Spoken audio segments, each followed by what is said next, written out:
Hello and welcome to the 2020 Trustees and Friends Conference keynote speaker presentation. My name is Lara Keenan. I am the Governance and Management Consultant for the Vermont Department of Libraries, and I am thrilled to welcome our keynote speaker, Susan Clark. Susan is going to do a presentation for us today, and when she is done, she and I will do a short Q&A.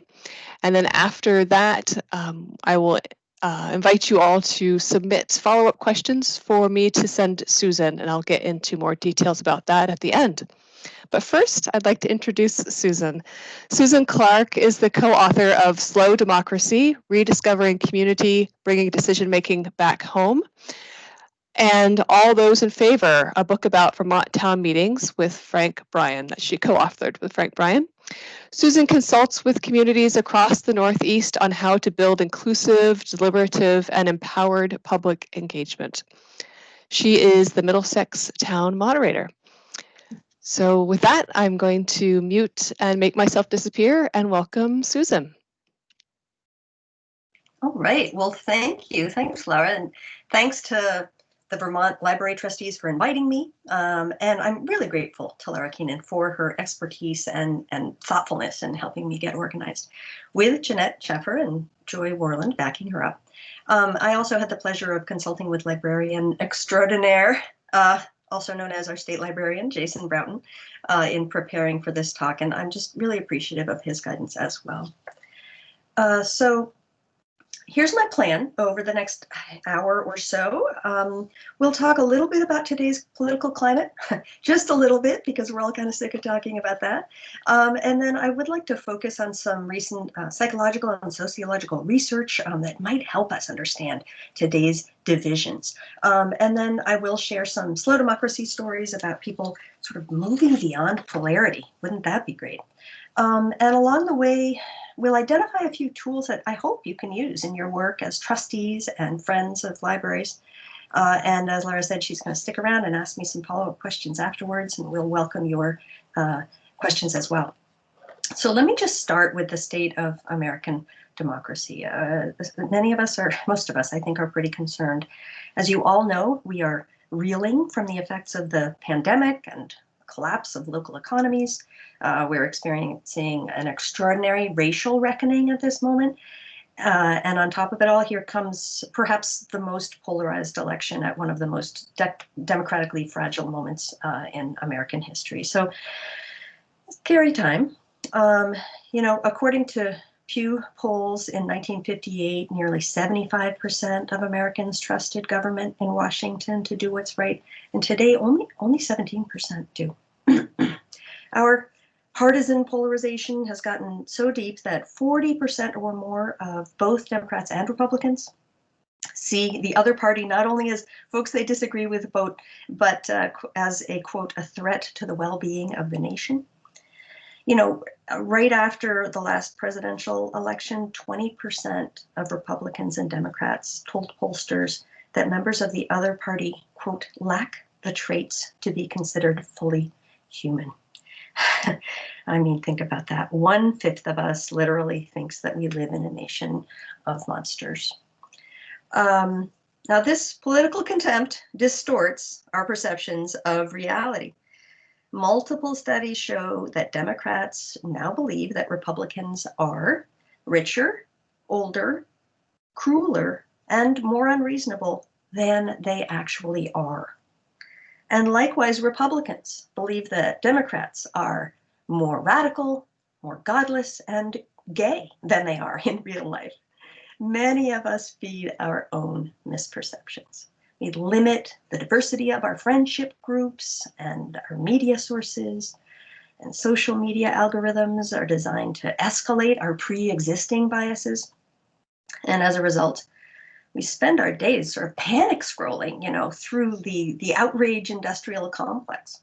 So it's no wonder many of us are sick of democracy altogether.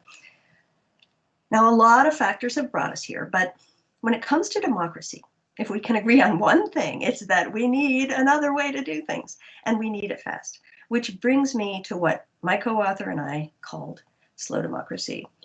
So how do we define that more specifically? I'm going to throw three pieces of jargon at you. We define slow democracy as local. That is, more democratic decisions can be brought to the local level, and that the processes should have three elements. Inclusion, not simply where each of us is represented, but where each of us can participate.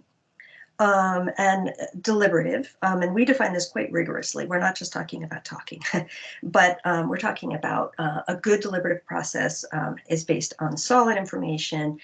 You weigh options so that you actually talk about the pluses and minuses of different options, and you create solutions together. So in a deliberative process, it's not A versus B. It's let's co-create C. And then finally, power. So these processes need to not just be advisory, but with a real link to change. So the people who participate can not be cynical that they just were putting some words into a report that will be on a shelf. They need to see the real link to real changes. So I want to be clear, I would never advocate for all talk and no action. Black Lives Matter has clearly shown us systemic change is urgently needed.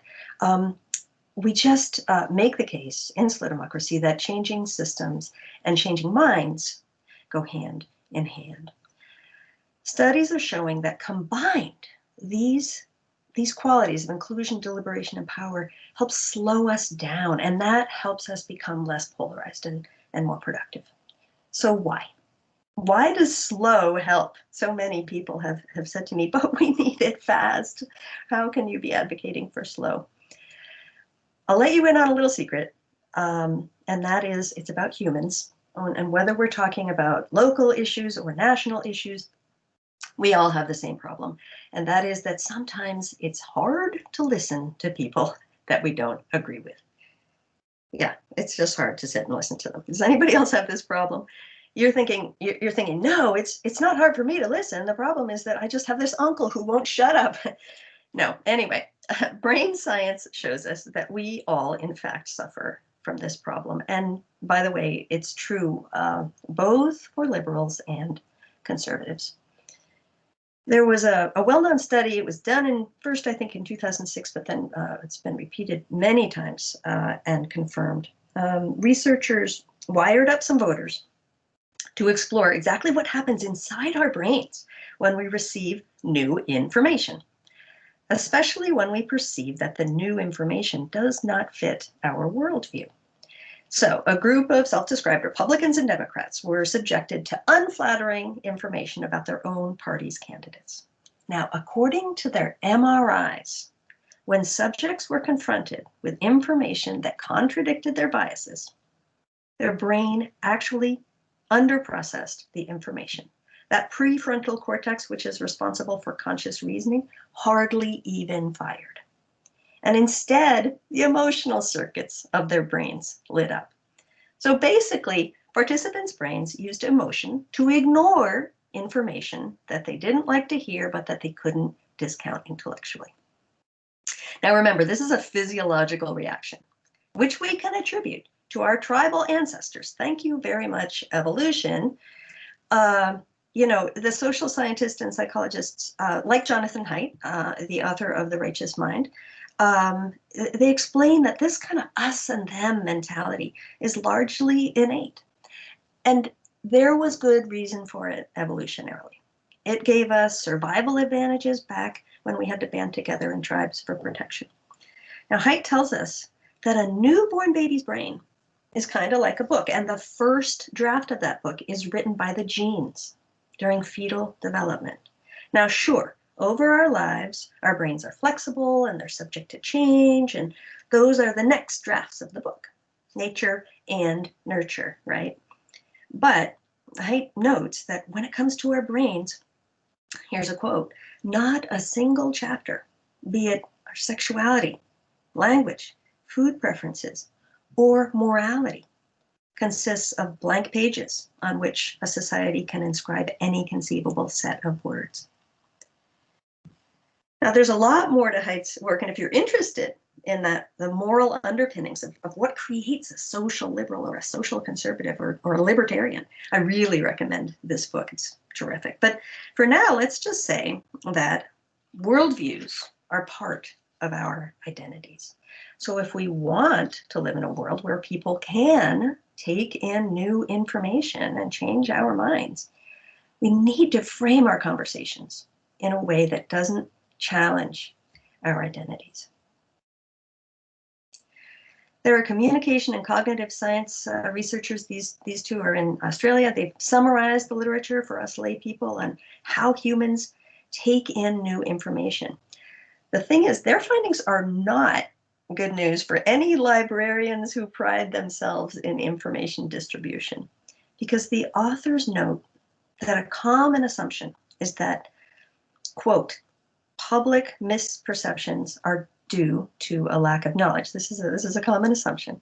Public misperceptions are due to a lack of knowledge, and that the solution is more information. In science communication, it's known as the information deficit model. But that information deficit model is wrong. In order to impart new knowledge successfully, it's not enough just to offer the facts.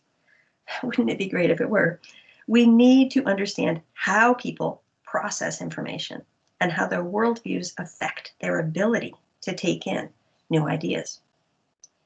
Many of today's hot topics, things like climate change, race, immigration, are so complex that they're what analysts call wicked problems. There's no simple one right answer, partly because of competing underlying values. For example, for instance, for me, citing windmills is a wicked problem. On the one hand, I want to support alternative energy. On the other hand, I want to protect our beautiful ridgelines. So for me, this is one of those good guys versus the good guys. Colorado State professor Martin Carcason explains that most problem-solving models focus on one of two techniques, either on expertise or on activism. But wicked problems are inherently different. They don't respond to expert technical solutions, nor do they respond to deal-making in politics, activism. What they do respond to is slow, trusting, face-to-face communication. Solutions begin when we recognize that with wicked problems, it's the problem that's wicked and not the people. Because brain science tells us that we can actually use our full intellectual capacity much better when we don't trigger the us, them, fight or flight response. So we need techniques to frame issues and engage people in less polarizing ways so that we can bring people out of their corners to find common ground. That is slow democracy. It's tricky because not only do different people have different views on issues, they actually have different views on getting together and talking, as you probably know as librarians. How do you invite someone into a conversation if they don't even value conversations? And here, by the way, I want to give a shout out to every Vermont library who brought Northern Vermont University history professor Paul Searles to your communities last year, because you helped start a discussion about a long-standing division in Vermont. And most of you are aware, probably, Searles' 2006 book, Two Vermonts, offers a lens to examine our rural values. And this book, it's not about race, which we will talk about in a minute, but it has powerful resonances for this moment because it shows Vermont has a long tradition of othering, creating the other. Now, what does he mean by two Vermonts? As the industrial era progressed, sort of 1865 to 1910, a split emerged, and Searles describes a now long-standing divide between two Vermont populations. He calls them the uphillers and the downhillers. The division, though, is not about geography, nor, as you might think, is it only about education and economics. At the center of the division is ideology and values. Searles writes, those with uphill values were characterized by their affinity for the localized, the informal, cooperative communities typical of rural America. But to be downhill was to have inclinations toward competitiveness, formality, contractual relationships, and comfort with concentration of power in increasingly larger institutions. See if that that dichotomy kind of resonates in your community. So here's an oversimplified example. If your neighbor's dog is barking, who do you call? Well, if you call your neighbor because their dog is barking, that's an uphiller tendency. If you call the animal control officer, that's a downhiller tendency. Searles often sees echoes of the uphill-downhill divide continuing today. For instance, in school consolidation, the idea that for efficiency, you should merge school districts from the top down is a very downhiller notion. Uphiller values like local involvement and small-scale decision-making are often not respected or even really understood by downhiller systems. Now, there's resonance here with David Goodhart's work in England. I don't know if many folks are familiar with that. He has a book called The Road to Somewhere. And he talks about the somewheres and the anywheres, kind of like the uphillers and the downhillers. The anywheres are the cosmopolitan elite, people who really their identity is the kind of thing that they can actually just move anywhere. They're comfortable with change. The somewheres are people who understand the world through long-term place-based relationships. And he argues thoughtfully that these tensions explain some of our current issues, the rise of Trump and the rise of Brexit, having to do with these tensions. Now, heaven knows we need change, but many of our place-based, maybe uphiller norms and practices actually strengthen social capital, so volunteerism, democratic engagement, trust, and ironically, long-term tolerance. These are what allow communities to regulate selfishness and make cooperation possible. Back to Jonathan Haidt, he calls it the value of the hive culture. And many well-intended progressive sort of downhill changes, although they're aimed at helping individuals, end up harming the communities that they're in. And Haidt points out, you can't help the bees by destroying the hive. So it's a paradox. It's never simple. And by the way, if you're wondering whether you're an uphiller or a downhiller, the answer is that you're probably a little of both, because like I said, it's never simple. But it is a helpful lens. Just briefly, Paul Searles' most recent book, Repeopling Vermont, this is the one that he toured with to libraries, it explores the paradox of Vermont development at the turn of the 20th century. And this was when many Vermont leaders believed that if they didn't take action, Vermont's natural environment and small town character were at risk, and yet many of the regulatory actions they proposed imperiled our rural character and traditions. So again, a paradox. There are no heroes and villains in this book, but there are many fascinating Vermonters trying very hard to do the right thing. So hats off to libraries for hosting these conversations, because now more than ever, we need to strengthen our skills at holding these difficult conversations and seeing that it's the problems that are wicked and not the people. We have to have inclusion, and we have to have mutual respect. All right, but how, you're asking?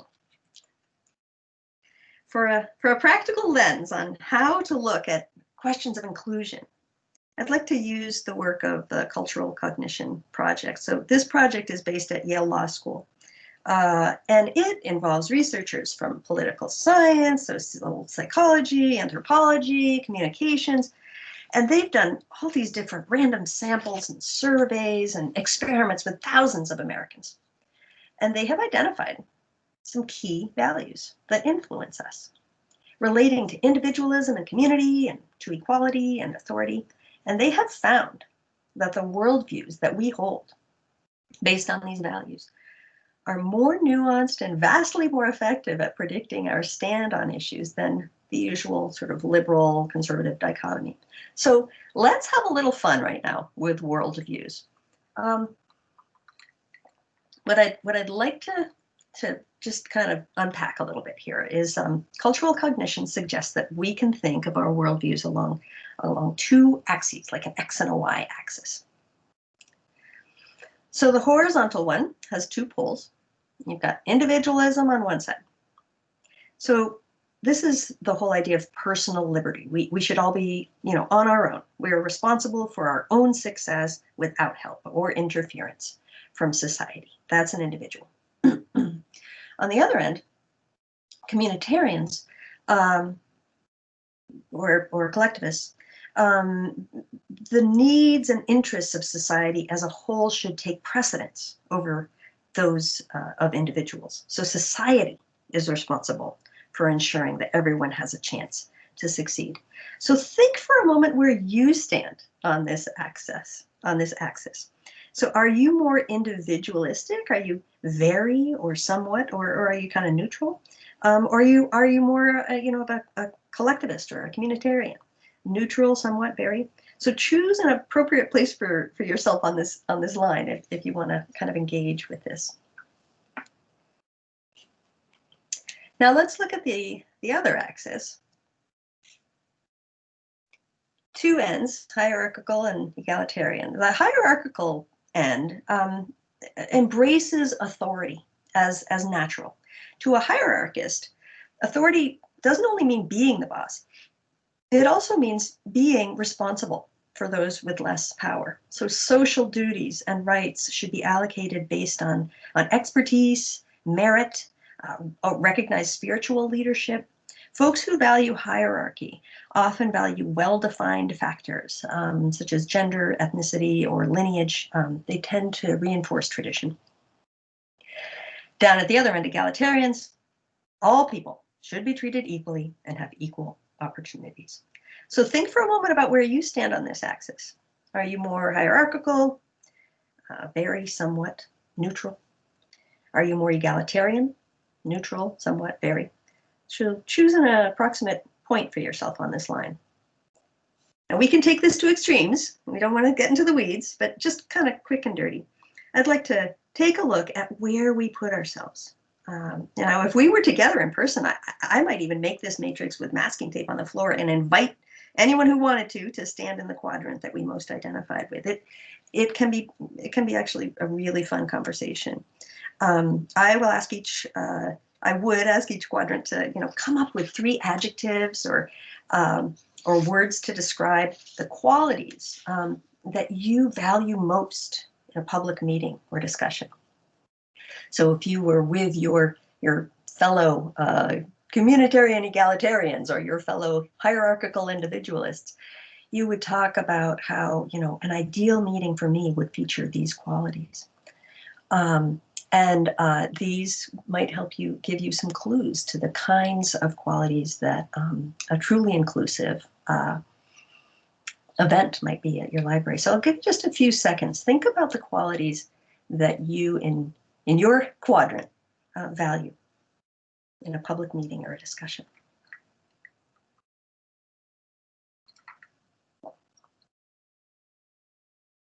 Okay, so if we want slow democracy, we want inclusive, empowered deliberation, we need all 4 quadrants at the table. So we need to frame issues to appeal to 4 different quadrants. So let's look at how.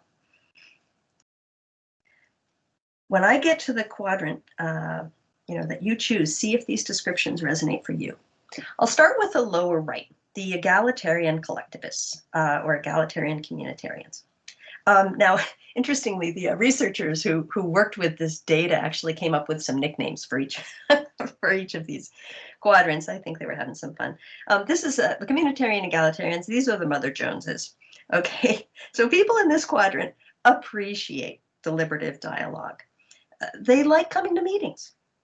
We hear this group's vocabulary all the time. When you hear words like inclusion, equality, consensus, finding common ground, coming together, building community, this is the communitarian egalitarian language. Now, I am a dialogue and deliberation advocate, so maybe it won't surprise you. I belong in this quadrant. And I could be wrong, but I have to guess that many folks who support public libraries or staff as them or volunteer for them might fit into this quadrant. So a tip for those of us in this quadrant, we need to understand that these words do not resonate for everyone. I think it was Oscar Wilde who said, "The trouble with socialism is that it takes up too many evenings." He's talking about meetings. This group, what folks in this quadrant need to understand is we need a volunteer vocabulary and that will inspire and make other groups to want to join in beyond inclusion, equality, consensus, finding common ground, coming together, and building community. They're good, but they're not good for everybody. Let's go diagonally away from this one to the upper left, the hierarchical individualist. Now, the researchers affectionately referred to this as the Gordon Gekko quadrant. If you saw the movie Wall Street, his character's inspirational speech on how greed is good and capitalism helps everyone and a rising tide lifts all boats. Now, this group doesn't actually, honestly, necessarily want everyone at the table, because to them, that is not happy inclusion. It's mob rule. Decision-making is a job for authorities and people who know the topic. So this quadrant appreciates expertise.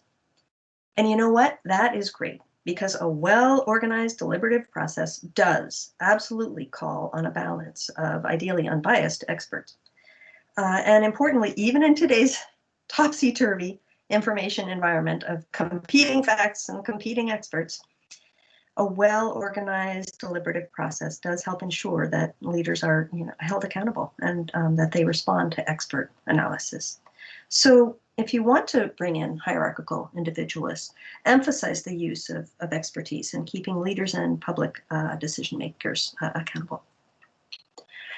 So let's go down to that lower left quadrant, the egalitarian individualists. The nickname here is Ron Paul.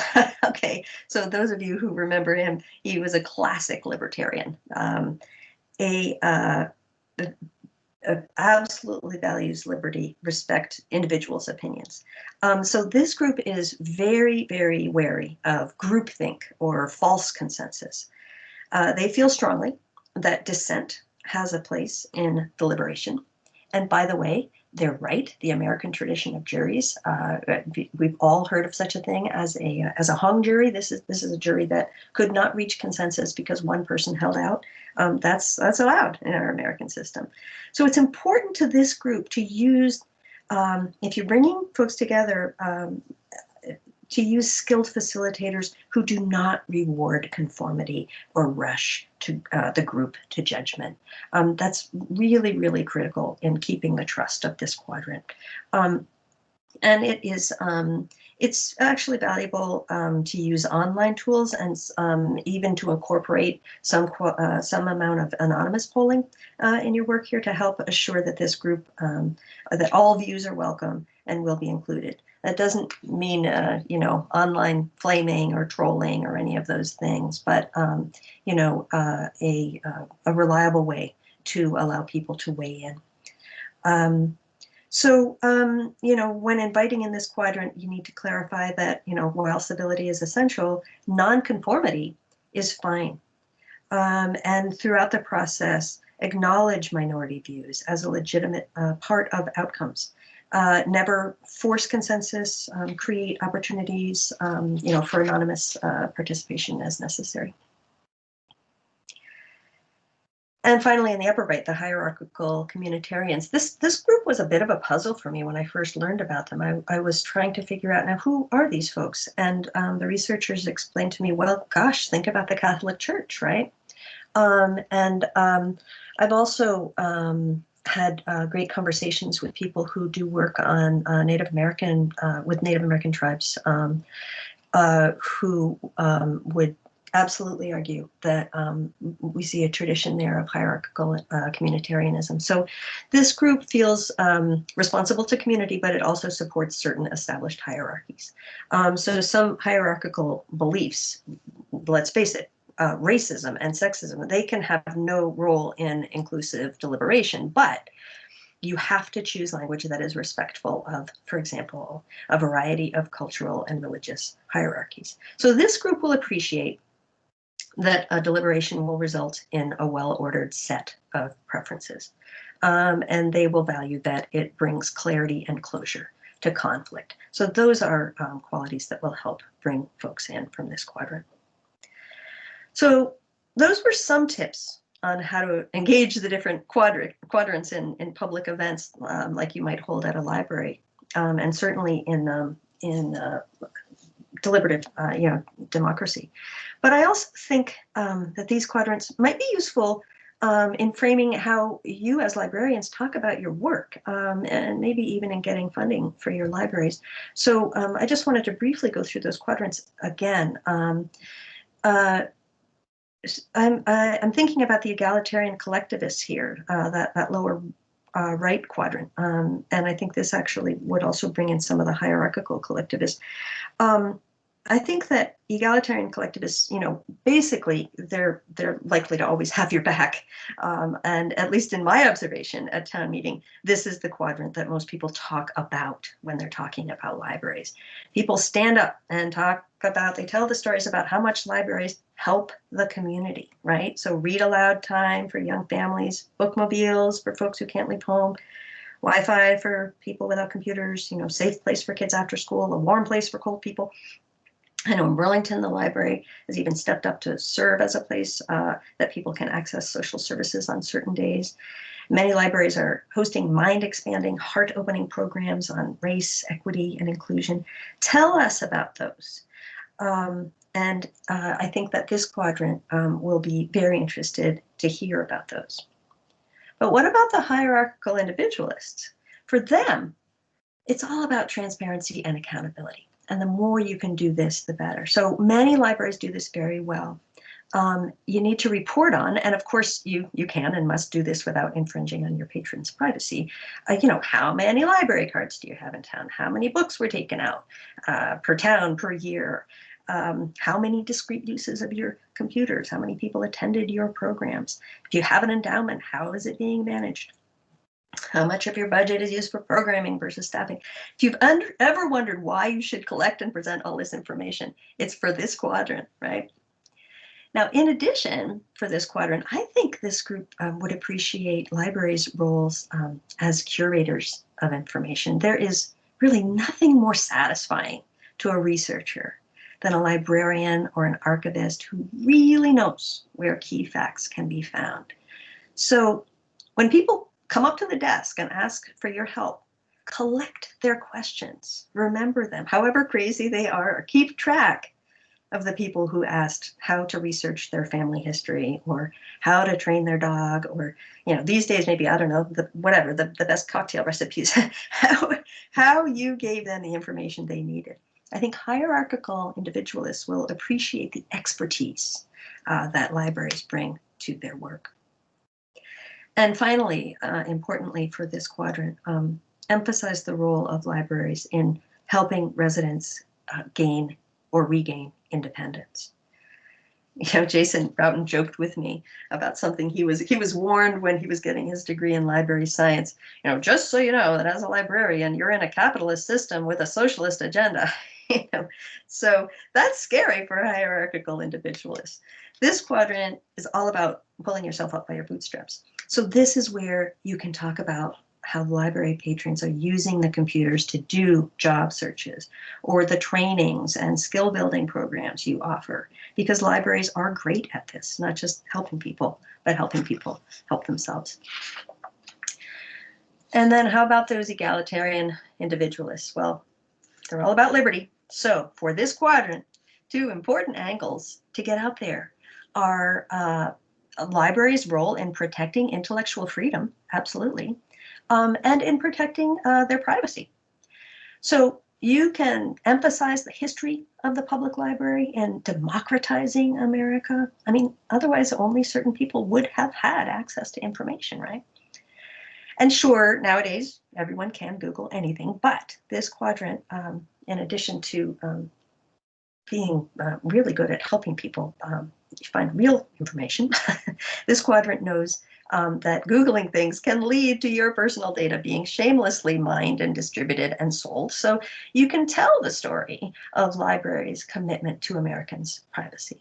Now, of course, you'll comply with legal search warrants and things, but you can make your privacy policies known and tell the stories of American librarians as heroes in protecting people's privacy. So those are some tips on using cultural cognition. But before we wrap this section up, some of you might be asking, well, how many people are in each quadrant? So this data is a little bit old, but it'll give you a sense of the pattern. This is what America looks like.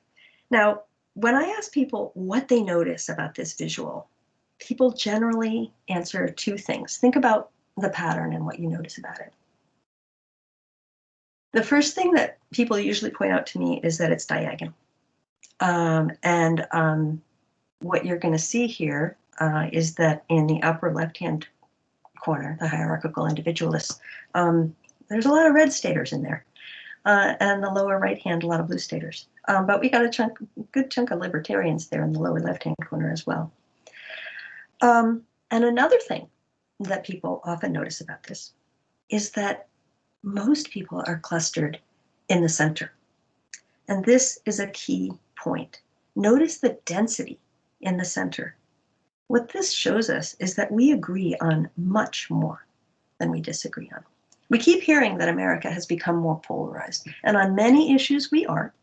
And that's partly because pointing out our differences is useful for extreme partisans who want us to support their candidates and pundits who profit from conflict. But it's more significantly probably the two parties that have changed. Today, the parties have shifted to align issues differently and created strategic divisions specifically along party lines. So there used to be such a thing as a conservative Democrat. Remember that?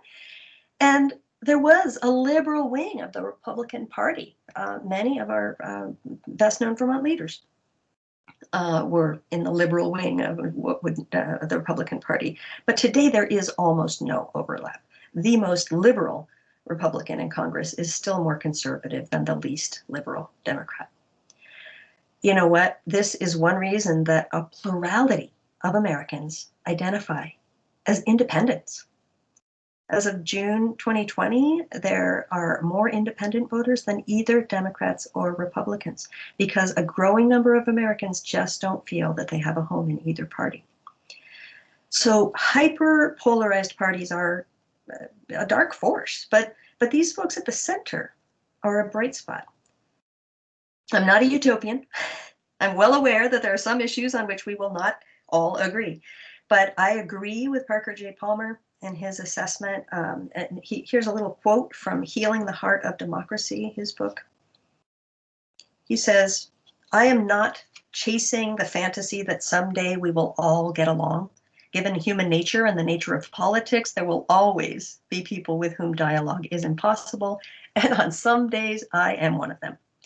But suppose that those who can never be reached comprise 15 or 20% of both the right and the left, roughly the proportion of my own extended family with whom I cannot talk politics. That leaves 60 to 70% of us who can learn to talk across our differences. And in a democracy, that's more than enough to save the day." So we can come back to some of these concepts in our discussion later, but at the end here, I thought I might share a few quick stories about what slow democracy looks like in action. So a few quick stories. The first one I'm going to tell you is about Portsmouth, New Hampshire. Many of you probably been there. Picturesque little city of about 20,000 people right on the Maine, New Hampshire border. Now, for 20 years, Portsmouth has been addressing many of their key issues with a process called study circles. And it was created by a group called Everyday Democracy. And I'll give the contact information for some of these groups at the end. It has all the elements of slow democracy: inclusion, deliberation, and power, meaning it truly does not start with an answer. The answer comes out of the process. They used it in an enormously difficult school redistricting question. And in under 6 months, they found a solution that had plagued the city for literally a decade. Now, again, ironically, slow democracy is actually usually faster than the, polarized conflicts. Now, this is a face-to-face process, and I will mention some adaptations that some of these processes have created under COVID. But the fundamentals of Portsmouth's study circles are relevant really to any inclusive process. They have used it now in 2 cycles of their master plan update involving thousands of people. So you can see 2008 plus 10 years later. They have used it for a middle school relocation renovation issue. They've used it in race relations. In fact, Everyday Democracy says that about 60% of the work that they do across the nation ultimately is race relations work.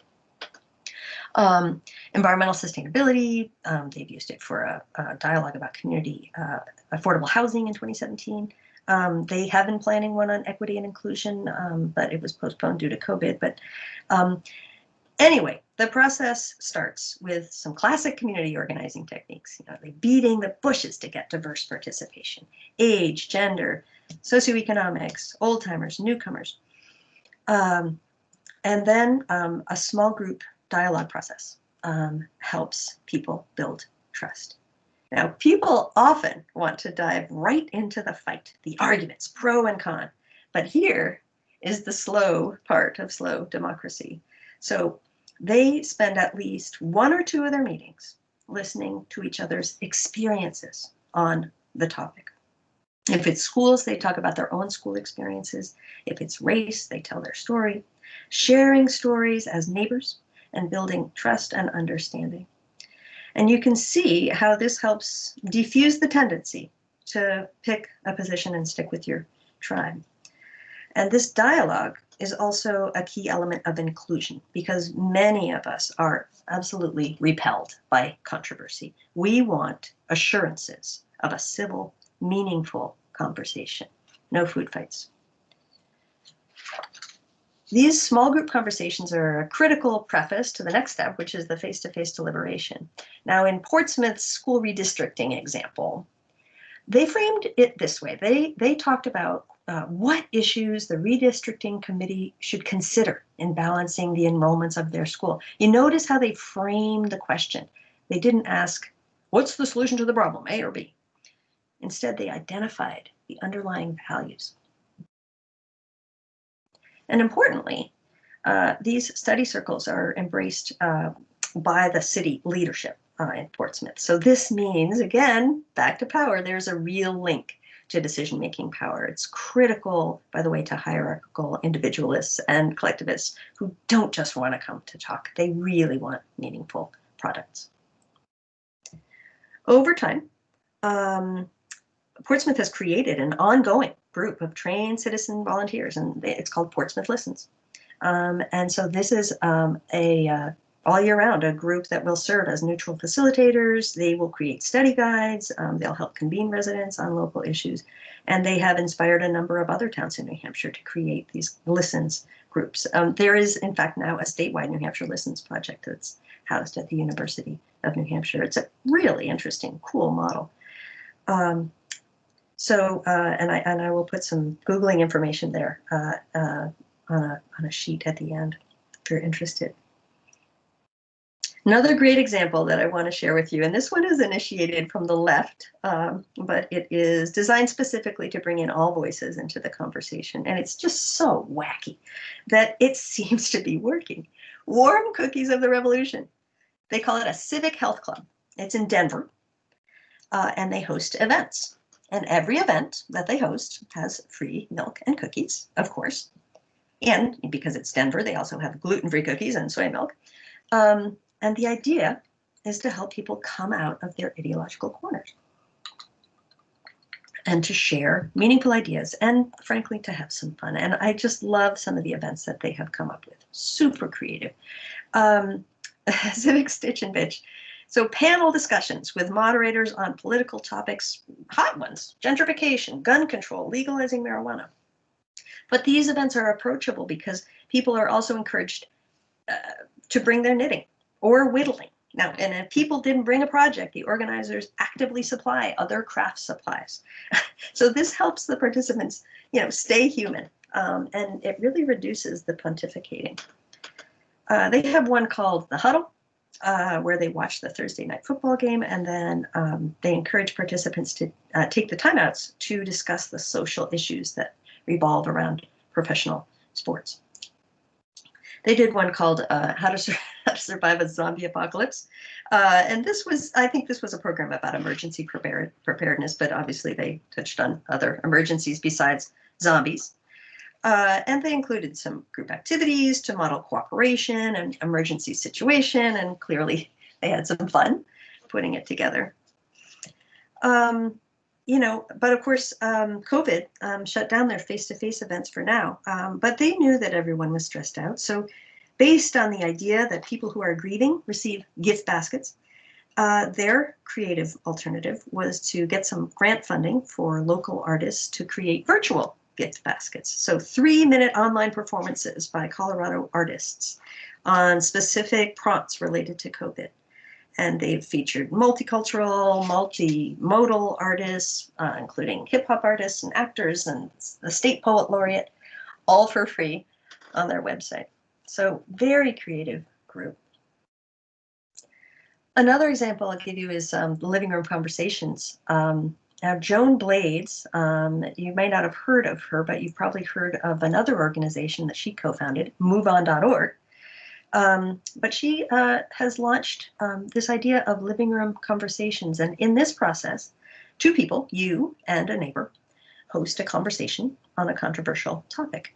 But the trick is that one host must be a self-identified liberal and the other self-identified conservative.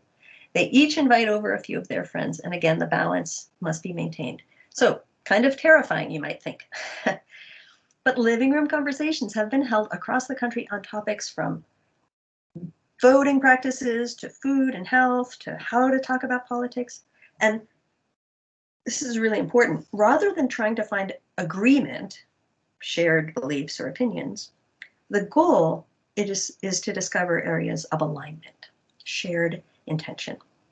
So in her pilot project, Joan Blades, obviously a liberal, she founded MoveOn.org, wanted to talk about climate change. But her friend, who was conservative, pointed out that many conservatives wouldn't respond to a call to talk about climate change. They don't believe in it. So right off the bat, they got creative, and they called the gathering Energy Independence and Climate Change. So this is what's called framing for inclusion. More able to bring people out of their corners if you're willing to frame it in a broader way. The groups had plenty of disagreement when they got together about the causes of global warming, but participants discovered mutual understanding about the need for efficiency and increasing renewable energy sources. And importantly, people really enjoyed it. They were amazed that the quote unquote other side weren't flaming ideologues. And more than half of them said they would like to continue with similar conversations. So the Living Room Conversations website has all kinds of information on ground rules and how to frame the discussions on a wide variety of topics.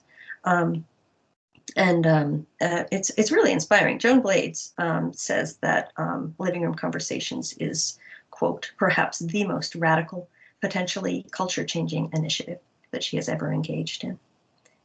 Now, one of the big questions people have when they try this is how to get non-liberals, right, to come to these conversations, egalitarian collectivists. So if you were listening during that cultural cognition discussion, you'll know that most of the people who sign up are communitarian egalitarians. Now, one of the keys is direct personal invitation and modeling. Living Room Conversations and a parallel project called Make America Dinner Again talked with conversation. This is conservative talk show host Glenn Beck, for those who don't recognize him. And they talked with him about their efforts to host these conversations. Here they are agreeing on how important bridging divides is.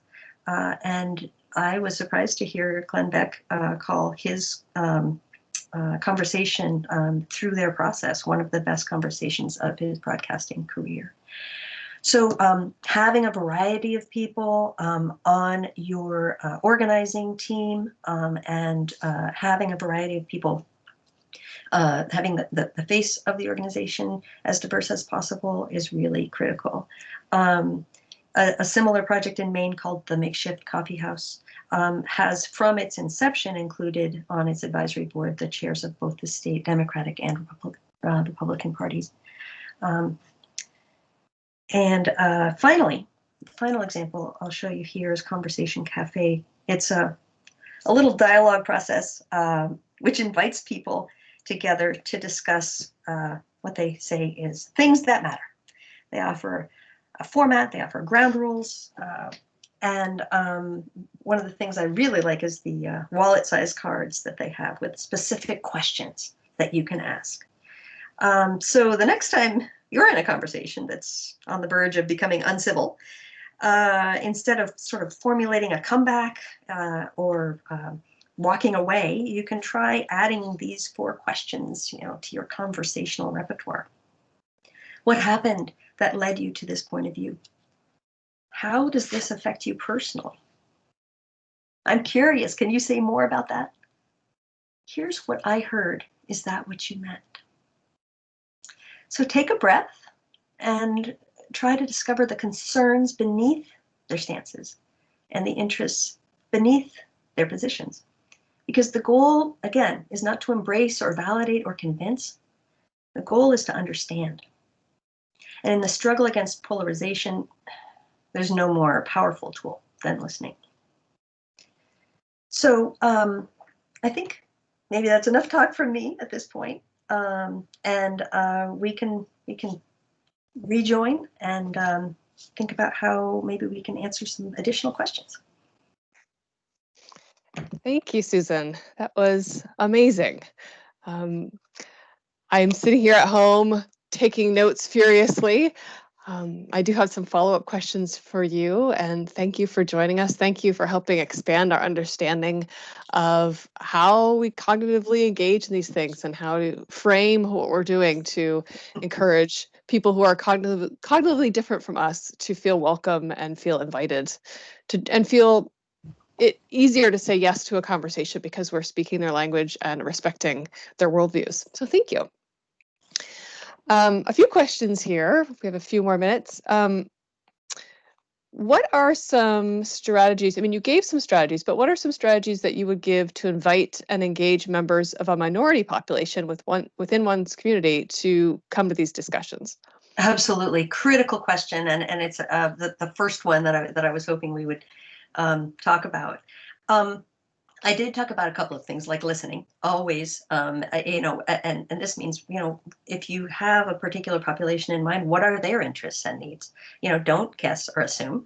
You always want to speak directly to the needs of the audiences that you're inviting and talk directly to them. A couple of tips. Classic community organizing 101, look for the leaders. Identify in this population's maybe, thought leaders, or they're bright spirits, they're conveners, and reach out and ask, how can we be most useful to you? Here's who we are. Here's the kind of stuff we can offer. Tell me about you and how we can work synergistically. So consider maybe organizing a focus group with your target audience. And by the way, if you do, consider, if you can, compensating them, ideally, if you can afford it, with money, or at least with a meal. Because it's your need that they're filling. Look to your own leadership. If your board of trustees, is it representative of the community? Should you diversify, whether it's by race or gender or long-term residents, new residents? And don't forget worldview. You have lots of different worldviews represented. Another key quality, I think, is dignity and respect, right? These are absolutely central. So it may not be that the group that you are targeting wants to receive. Maybe they want to give. Can your job be to offer them an audience? With new Americans, maybe there are families who would like to try their nations of origins cooking, or celebrate their games or music or artistic traditions. A couple of other quick ones. Interviews can be one technique. I've seen this used in a community that was sort of divided between old timers and newcomers, that classic Vermont divide. And the school created a program where students interviewed elders about their childhoods. And it's great for young people because, it teaches interview skills and filmmaking and local history and all that good stuff. But it was really great for the elders also to be heard. And depending on the circumstances, I can imagine a similar partnering or pairing with new Americans who are here by choice. Tell me about some of your traditions or what your transition has been like, or what do you see? What are some differences and similarities? Big note of caution: you should never expect people to relive their trauma for your educational benefit. This tool would not be appropriate for many populations, including many refugee populations or just people of color who have lived here all their lives. Especially at this moment of racial reckoning in the United States, white people are being advised to do their own work. And there are organizations and trainers who do this. But then maybe just the last thing I would just say about this is, and it's a really super simple one, just make sure all of your materials show the diversity of the community members that you want to invite. So photos and images on your website, any promotional literature, make sure that they're inclusive by gender, by race, by ethnicity, by interests, by backgrounds, class issues in communities. Make sure that it's all there. Nice. Thank you very much. And then you touched on this a little bit, and so it makes me want to transition into this next question. When you were talking about the divisions in Vermont that have been here for a long time, the tradition, the way that we've always done things, the way that we think things should be done. I mean, I've lived here all my life, and I've seen this all my life, of this mindset of this is the way we've always done things, and we need to protect a particular character of our town or of Vermont and the tradition of this town, versus a mindset of we need to welcome diversity and change and evolve as a community. How can you've talked about this already, but can you talk a little bit more about how we can find a common ground with this tension and move forward? How can we both protect tradition while also evolve? Yeah, absolutely. And I absolutely feel that tension myself. I lived here all my life. My family's been here for many generations, and I see it again and again. And I think that it comes back to, it's in a sense, it's kind of one of those wicked problems that doesn't respond to either expertise or advocacy. And it's not sort of like, this one's better, let's, just take the facts, And I have seen oftentimes those kinds of tensions in those conversations. We're talking past each other. And one of the great tools, I think, starts with, I actually have Navigating Polarities, another great one. I'll put this on our list. One of the critical ways to have these conversations is to make sure that we start by hearing each other with an honest assessment of the pluses and minuses of both of these arguments. So, for if you're going to looking to make a fundamental shift, what are some of the qualities that we value most about the way things are now? And let's really name those. Let's really put them out there. And at the same time, let's name some of the qualities that we hope to gain through the change. And the flip side of that is, what are some of the things we are really hoping to avoid with this change? And some of the things we want to, make sure to hang on to. So once we really put that stuff out there, that really talking about the pluses and minuses, rather than just talking diagonally about the good thing about my thing, the bad thing about your thing, we can actually say, these are things that, this is the reality. Now let's talk about a third way. Let's talk about a way that we can hold on to the things we most value while also getting the good things out of this change. And there's something about being recognized and having the values that I bring to the conversation right out there and named as a value, allows us to relax and open up a little bit about the idea that possibly there might be a way that we could move forward that might have some change, but also would respect some of those values. Nice. And what I love about what you just said is I think if trustees and friends and directors can really embrace that, they can use this in their strategic planning as they think about the future of their library, you know, being Absolutely. paying homage to the needs of the people who've lived in this town for a long time, while also offering new services for the newcomers. And how can your strategic plan reflect both of those? Yeah, I think too often in these conversations, my response is going to be yes, but somebody will say something like yes, but and instead it's yes Mm. and that's where which is by the way the mantra of all improv comedians is yes and. I take what you give me and I go with it, rather than this constant push pull. And it has to be authentic. I'm not talking about just lip service. I'm talking about how can we really incorporate this mix of values. Yeah, nice. You also spoke a little bit about volunteerism in your talk, and I really appreciated that. And as you know, volunteerism is a huge part of libraries in Vermont. Many libraries would not exist without their group of dedicated volunteers. And volunteerism, like civic engagement, requires people to put themselves out there and to make an effort to engage. In many Vermont communities, volunteerism seems to be on the decline. And I'm wondering, what do you see as the role of volunteerism? What does it play in a democracy? What role does it play? And what advice do you have for encouraging the people in our communities to re-engage in volunteer work? Yeah. Well, that part of that quality of social capital that we talked about, and bowling alone, Robert Putnam's work. Volunteerism has been on the decline for decades now. Strengthening community and a sense of uh, what is the meaning of this particular organization, and helping make very clear the resonances, the purpose of the organization, is, I think, critical to helping me want to spend my free time. There's so many things that are asking for my time, but how do I make the library a priority? Some of those qualities that we talked about when we talked about the quadrants. Really highlighting, not just assuming everybody knows what's great about a library, but really highlighting the different values and long-term values that a library helps support in the community, and the diversity of values, I think is a really important one. Being really specific about the ask.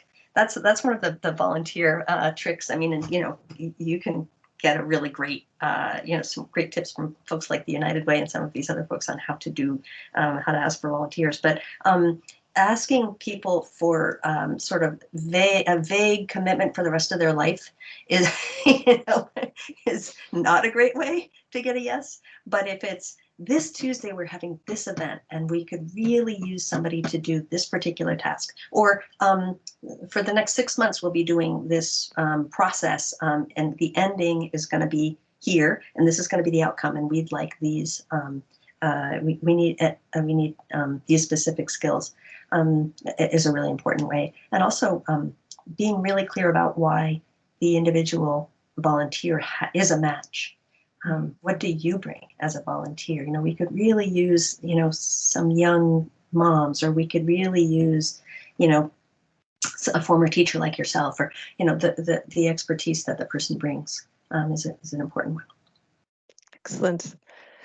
I think those are the great questions and answers that I was hoping to have here at the end. Did you have anything you wanted to leave us with before I say some final things? I think the only thing I might add was you and I at one point talked about sort of the whole idea of avoiding conflict. People who don't like don't like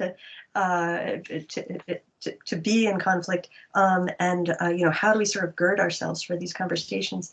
Yeah, I really think that if we can come at these conversations with the idea that we are there to listen and understand. Not necessarily to persuade or win. We have to know that listening and understanding is a precursor. So in some ways, we've gone backwards with our democracy in recent years, and lost some of that sense of commonality. So even just by witnessing, you are helping to breathe life into that democratic engagement.